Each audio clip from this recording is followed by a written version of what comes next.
now that you've had a chance to watch the tape of that fumble, is your opinion changed about it, about what happened, what you could have done with it? And how frustrating is it to know that you've been on the 2-yard line in 2 games and unable to score to win? That is frustrating, because particularly in yesterday's game, we had the momentum and we moved the ball down to the 2.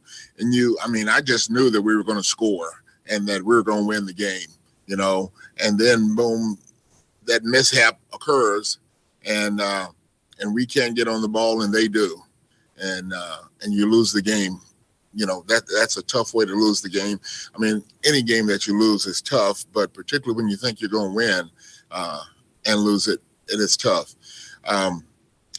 Just looking at it, I think that, the snap was a little low. I think the difference was that it was to his left side instead of to his right side. If it had been to his right side, I think he would have been able to handle it. But because it was to his left side, he had to go across his body to try to handle it across his body. He couldn't get the handle on it. And so the outcome is what the outcome is. Aaron Reese. Hey, Romeo. I wanted to ask about your outside linebackers. It seemed like Jacob Martin and John Grenard both kind of disrupt the passer yesterday, but Whitney outsnapped them by quite a bit, and I don't think Whitney had a tackle. I'm wondering, is there stuff we're not seeing kind of just as media, maybe that explains why Whitney is outplaying these guys quite a bit, or what do you like about Whitney right now? Well, Whitney serves a particular role for us as the outside guy. He's in coverage a little bit more than those other guys are. And so that's valuable to us at this time. And so we have to do with what we have and try to make the best use of it. And so that's Whitney gets more plays as a result of it. Aaron Wilson. I had a defensive question too. On the touchdown pass to Jonathan Taylor, what was the call we saw? Looked like A.J. Moore and Jacob Martin blitz. But who's supposed to have the back out of the backfield, and how did that your take on the play now that you've reviewed it? Yeah, that was a screw up. We were supposed to cover the back out, but we rushed in the wrong gap, and so that did not allow us to be able to cover him, and so that's why he was open. Got it. And looking at the left guard situation with Max and Senio, is it something where you want to have a platoon system, or are you kind of just trying to see which guy might become the permanent left guard going forward for the rest of the season? Well, we're trying to put guys out there that we feel like can get the job done, and then we feel like that if we can kind of rotate them a little bit, because we got a couple of the guys that are banged up. And so trying to protect them for the game. So we've been rotating them to see what they look like, to see what combination might work best, and then keep guys healthy as well. Brandon? Yeah, Romeo, just to follow up on the offensive line, in addition to the snap, Nick's blocking assignment, that's also part of the reason why I think that Deshaun wasn't able to get to the ball. What do you think needs to happen for the offensive line to play better as a unit together?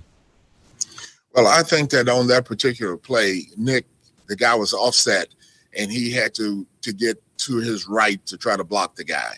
And so after he snapped the ball, he tried to get to the right, and then the guy stunted to his left, which put the guy right into the backfield,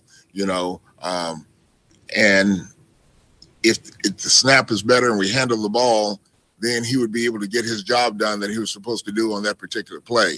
But as it turned out, the guy stunning inside, the ball being on the ground, we weren't able to get to it, but the guy who stunted got to the ball.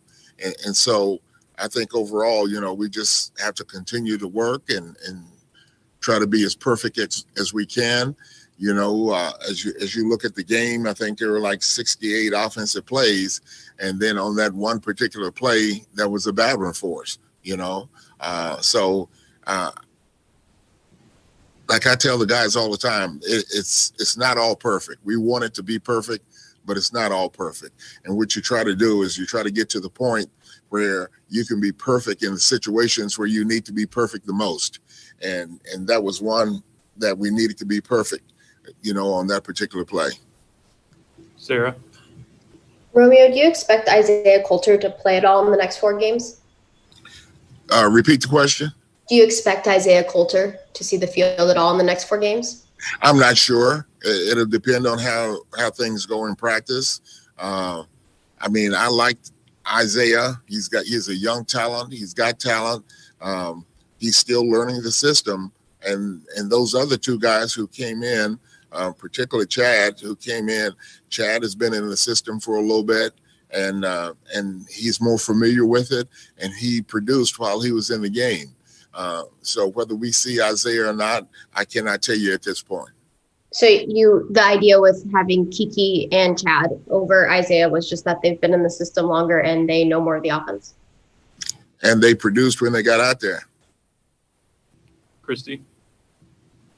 Yesterday after the game, Deshaun was really upset and really hard on himself. What have you seen from him this year as he's had to face adversity and still be a leader for your team? Well, I see him being able to perform at a high level every time he goes out on the field. I think he's in a string right now where he's been throwing for over 300 yards a game for 5 or 6 weeks. And as one of the leaders on the team, particularly on the offense, I think he takes a lot of weight of the offense on his shoulders. And when it doesn't go well, he blames himself, which is not necessarily right, but that's what leaders do. And it's their job to pick up, step up, and then get the team going. But I tell the guys all the time that it's a team effort, and the team wins and the team loses, and everybody plays a part in it, and it's just not one guy that can get it all done. DP. Hi, Romeo. What did you see from David Johnson in his first game back? Do you feel like the few weeks off helped him any? And what do you expect from him moving forward? Well, I don't know that.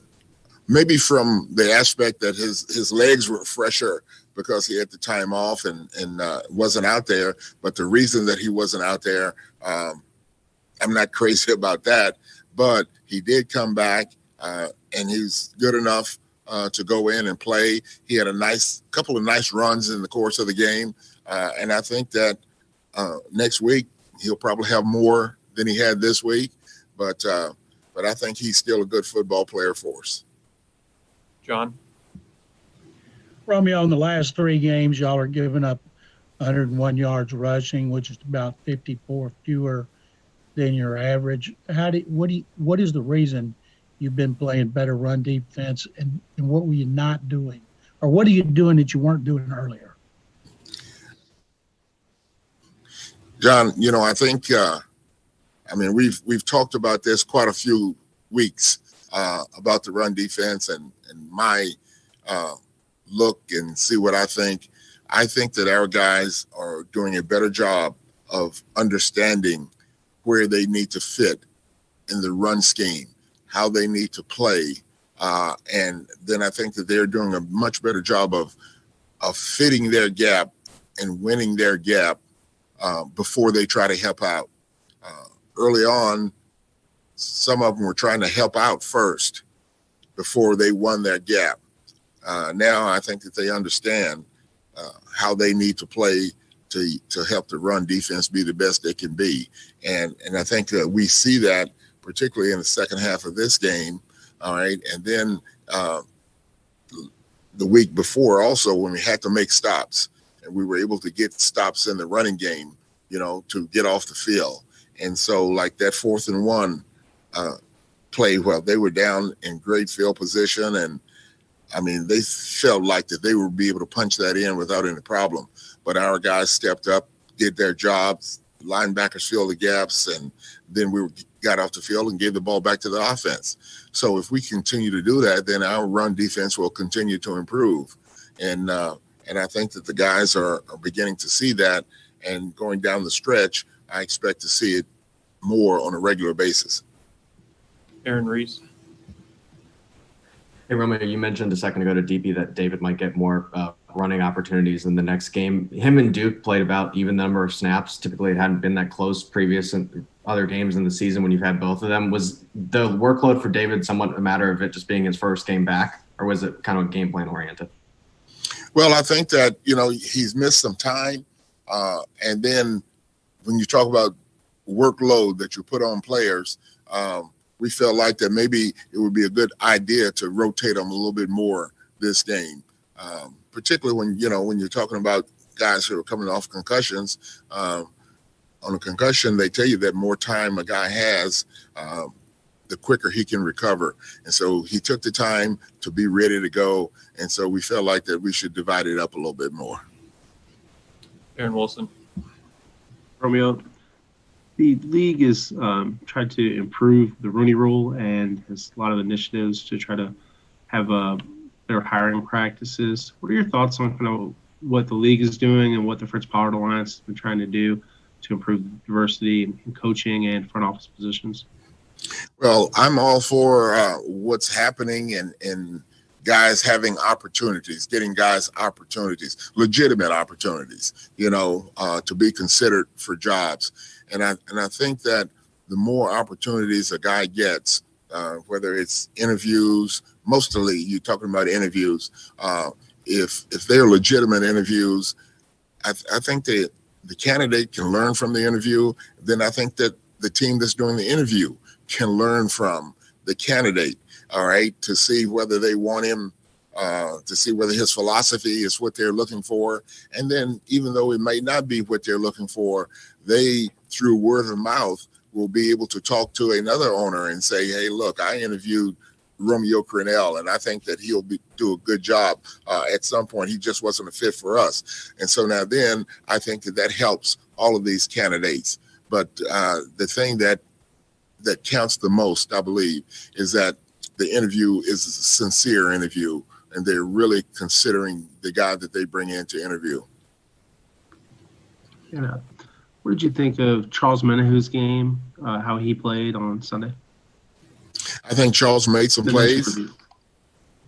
I think he made plays, and he needs to continue to make more plays. I talk with Charles all the time. We have a good D-line head coach relationship because I got a D-line background, and so I can talk to him about what I see and what I think he needs to do. And I think Charles is beginning to find his spot and how he needs to play the game because of his length and what he brings to the table. And he can't play the game the way, let's say Whitney Merciless. He can't not play the game the way Whitney Merciless plays the game. He can't play the game the way JJ plays the game. He has to find out what his way to play the game is, and I think he's beginning to find that. Okay, thanks, Coach. All right.